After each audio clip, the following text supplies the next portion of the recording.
Hello friends, welcome to my YouTube channel. So today in this video I am going to show you how to insert the SIM in this device.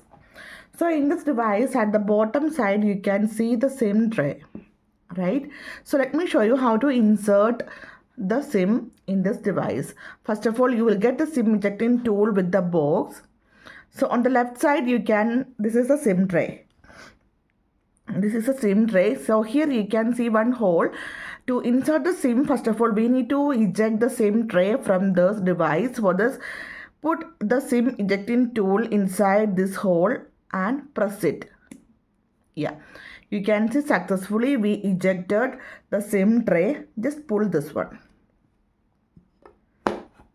Okay, you can see this is for the SIM 1 and this is for the SIM 2, and here we can insert our micro SD card also.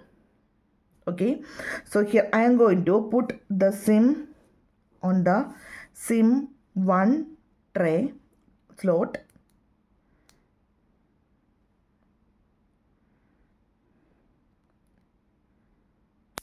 Yeah, you can see.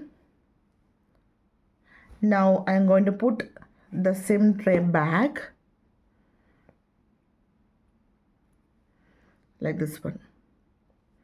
Now just press it. Now just wait for a few seconds. The device will detect the SIM. You can see we successfully detect the SIM. Okay, so simply in this way we can insert the SIM in this device. So hope you guys enjoy this video. Thank you for watching. Thank you. Bye bye.